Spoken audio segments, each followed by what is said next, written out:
Mirë se erdhe në botën ku askush nuk është i pafajshëm. Sekrete shqiptare, vendi ku rrëfimet më të thella, më të ndaluara dhe më të pathëna të shqiptarëve marrin zë.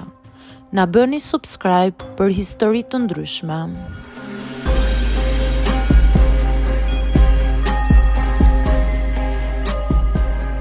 Jam mjeke në urgjencë dhe shoh gjëra që askush nuk i beson.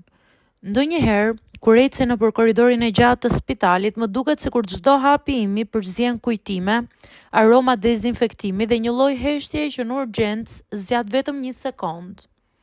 Unë quhem Gerta, jam 31 vjeçe dhe prej 5 vitesh punoj si mjeke në urgjencën e Tiranës.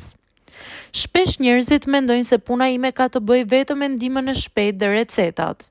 E vërteta është se këtu shoh gjëra që askush nuk do t'i besonte, po t'i tregoja. Ishte e premte mbrëma, ora po shkonte 23:40 dhe turni im pritej të ishte i qetë. Në realitet urgjenca nuk të jep kurrë paralajmërim. E mbaj mend shumë mirë sepse atë natë erdha në punë me një lloj parandjenje. E lodhur, e shpërqendruar, gati duke menduar të largohem nga ky profesion. Pasi kontrollova të dhënat e pacientëve, ula pak të merrja frym. S'kisha pasur kohë për kafe. Ashtu si isha me flokët e lidhur shpejt dhe me duart që më dridheshin lehtë nga lodhja, dëgjova portën e urgjencës që u përplas fort. Doktoresh, urgjente, na ndihmo. 3 njerëz hyn duke mbajtur një djalë rreth të 20-tave, i cili mezi qëndronte në këmbë. Kishte vështirësi frymëmarrje dhe ishte i tronditur. Nuk kishte plag, as shenja të dukshme dëmtimi, por sytë e tij tregonin sikur kishte parë diçka që e kishte friksuar tej mase. E çova në dhomën e kontrollit dhe u përpoqja ta shqetësoj. Çfarë ndodhi? E pyeta. Ai më pa drejtë në sy, i djersitur dhe i mpir. Nuk mund ta tregoj. Askush nuk do ma besoj. E vështrova për disa sekonda. Jam mësuar me pacientë që nuk duan të flasin, por tek ai kishte diçka ndryshe. Ndonjëherë mjeku nuk kuron vetëm trupin, duhet të kuptoj edhe frikën. Pasi e stabilizuam dhe e vendosëm nën kujdes, ula pranë tij. Shiko, jam këtu për të ndihmuar, jo për të gjykuar. Ai mori frym thellë dhe mua afrua duke pshërëtir. Unë isha dëshmimtare një situate të rëndë dhe më ndoqën. Nuk e di kush ishin. Arrita të ikja. Isha vetëm disa minuta larg, të mos isha futur në një lokal dritash të fikur, ndosha nuk do të isha sot këtu. Nuk më dha shumë detaje dhe unë nuk e shtyva më tej. Ndonjëherë njerëzit flasin vetëm sa për të çliruar pak presionin, por ajo natë po bëhej gjithnjë e më e çuditshme.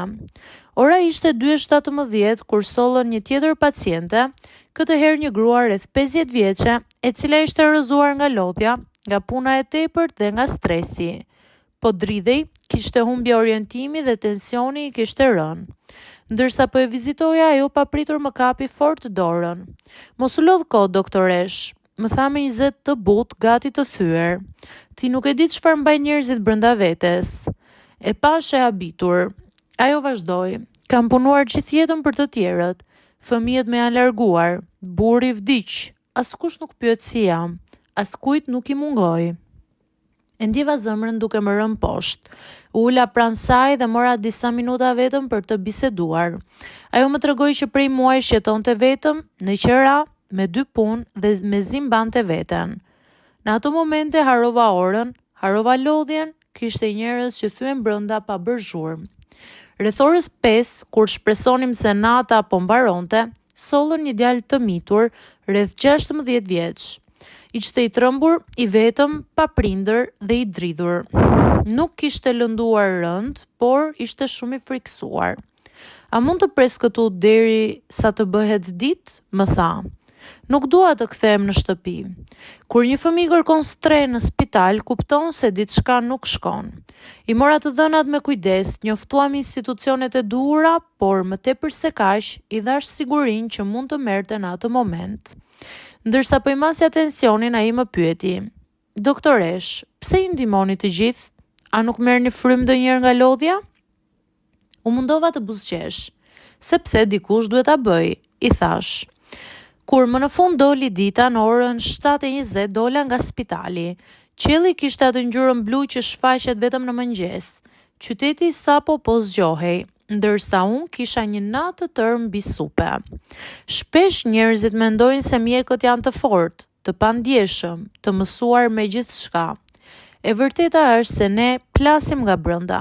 Çdo natë e gjatë na merr një copë zemre, por prap vim sërish. Atë ditë u ula në stacionin e autobusit, mbështeta kokën tek çanta dhe mulliri i mendimeve filloi të bluante. Djalin që ikte nga frika, gruan që jetonte vetëm me dhimbjen e saj, fëmijën që nuk ndjej i sigurt në shtëpi, veten time që nganjëherë nuk kam fuqi, por sërish vazhdoi.